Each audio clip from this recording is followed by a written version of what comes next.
السلام علیکم ورحمۃ اللہ وبرکاتہ۔ مجھے امید ہے کہ آپ سب لوگ خیر و عافیت سے ہوں گے انشاءاللہ۔ اللہ تعالیٰ آپ کو صحت و سلامت رکھے اور اپنے حفظ و امان میں رکھے۔ ریسنٹلی میں نے ایک ویڈیو دیکھا ہے جس میں ایک بندہ جو ہے وضو کر رہا تھا بہت کم پانی سے، اس نے اپنے ساکس بھی نکالے ہیں اور اس کے بعد اپنے پاؤں دھوئے۔ تو اس میں جو بتا رہا ہے وہ بندہ بول رہا تھا کہ موضوع پر مسا نہیں آتا ہے، موضوع نکال کر آپ کو وضو کرنا ہے۔ میں نے اس کو اس ویڈیو پر کمنٹ کیا ہے، میں بولا بھائی آپ کو کس نے بولا موضوع پر مسا نہیں آتا ہے؟ موضوع پر مسا آتا ہے، کیوں نہیں آتا ہے؟ پھر جو ہے میرے اگینسٹ جو ہے بہت سارے رپلائی میں نے دیکھنے کو ملا ہے، وہاں پر بہت سارے بھائیوں نے کمنٹ کیا ہے کہ موضوع پر مسا نہیں آتا ہے۔ آج میں ان کے سامنے یہ دلیل پیش کرنا چاہتا ہوں جو فقہ سنہ میں بھی لکھا ہے اور احادیث میں بھی لکھا ہے کہ موضوع پر مسا آتا ہے، اور نبی اکرم صلی اللہ علیہ وسلم سے ثابت ہے کہ موضوع پر مسا آتا ہے۔ وہ جو ہے سردیوں میں موزہ نکال کر وضو نہیں کرتا ہے، موضوع پر ہی مسا کرتا ہے۔ مسا کیسے کرنا ہے یہ میں آپ کو بتاؤں گا۔ مسے جو ہے 3 انگلیوں سے کرنا ہے، یہ جو 3 انگلیاں ہیں ایسے کرنا ہے، ٹھیک ہے، اوپر تک لے جانا ہے ایسے۔ یہ جو پاؤں ہے اس پر 3 انگلیوں سے ایک ہی بار مسا کرنا ہے، 2 یا 3 بار نہیں کرنا، ایک ہی بار کرنا ہے مسا۔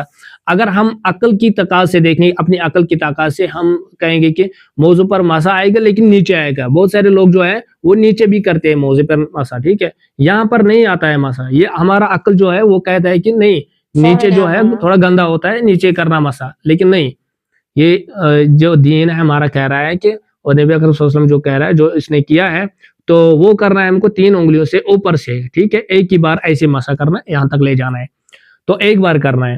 ہاں، اب جو رہا سوال کہ یہاں پر جو موضوع پر مسا کیسے کیا جا سکتا ہے۔ اگر آپ نے صبح باوضو ہو کر اپنا جو ہے ساکس پہنا ہے اور دن میں آپ کا وضو ٹوٹ گیا، ٹھیک ہے، اور آپ نے ظہر نماز پڑھنی ہے، تو ظہر نماز جب آپ کو ظہر نماز کا جو آپ نے جو وضو کرنا ہے اس پر آپ کو وضو جو ہے وہ ساکس پہنا ہے، اس ساکس پر مسا آ سکتا ہے۔ جو آپ نے جو وہ موزہ پہنا ہے باوضو ہو کر صبح، تو اس پر مسا آ سکتا ہے رات تک اور اگلے دن تک بھی آ سکتا ہے، ٹھیک ہے۔ لیکن اگر آپ نے صبح جو ہے وضو کیا ہے، پھر آپ کا جو ہے آپ نے صبح کی نماز پڑھی ہے اور اس کے بعد آپ کا وضو ٹوٹ گیا لیکن آپ نے ساکس نہیں پہنا تھا اس ٹائم، اس کے بعد وضو ٹوٹنے کے بعد آپ نے اپنا جو ہے ساکس وہ پہنا ہے، اگر دن میں آپ چاہو گے کہ میں اس پر مسا کروں لیکن اس پہ مسا نہیں آ سکتا ہے، وہ ساکس ہے آپ نے وہ باوضو نہیں پہنا ہے، اس پر مسا نہیں آ سکتا ہے، ٹھیک ہے۔ آپ کو کیا کرنا ہے، باوضو ہو کر، اگر آپ نے ظہر کی نماز پڑھی ہے اس ٹائم آپ نے اپنے جو یہ ساکس جو ہے نکالا ہے، تو اس کے بعد آپ نے اپنا پاؤں دھوئے ہے، ٹھیک ہے، تو دھونے کے بعد جب آپ نے باوضو ہو کر وہ موزہ پہنا ہے، ظہر کی نماز یا عصر کی ہو، اس پہ آپ نے جو ہے ساکس پہنا ہے باوضو ہو کر، اس پہ آپ جو ہے عصر کا، اگر آپ نے ظہر کے ٹائم پہنا ہے، عصر کا جو ہے وقت ہے، نماز کا وقت ہے، اس ٹائم آپ اس پر مسا کر سکتے ہیں کیونکہ آپ نے وہ باوضو ہو کر پہنا ہے۔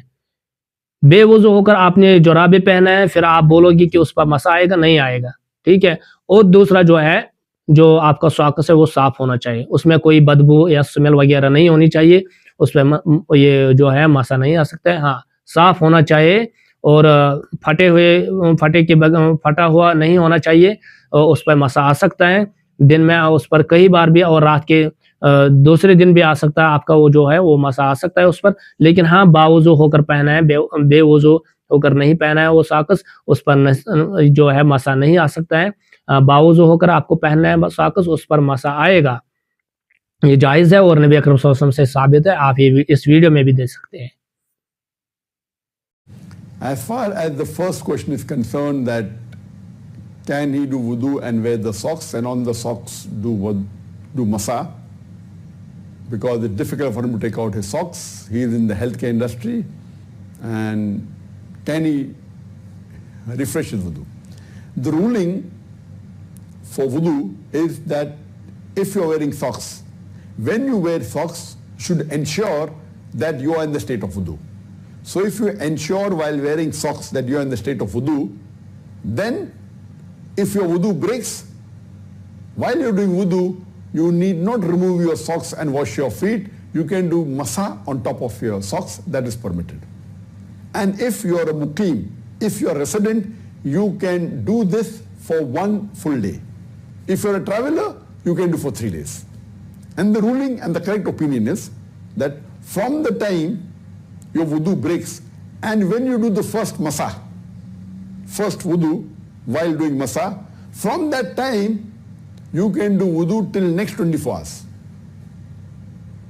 And once you do wudu after 24 hours, you cannot do wudu by doing masa. You have to remove your socks if you are a resident, if you are a mukim. So from the time you do wudu and you wear the socks, that's not the time that's not the time 24 starts, but from the time your wudu breaks. And when you do masa the first time on your socks, from that time till the next 24 hours, you can keep on refreshing your wudu without taking off your socks, without washing your feet. On that same socks you can do masa for 24 hours. And once you do within 24 hours, till the time your wudu is valid, you can pray. It's permitted.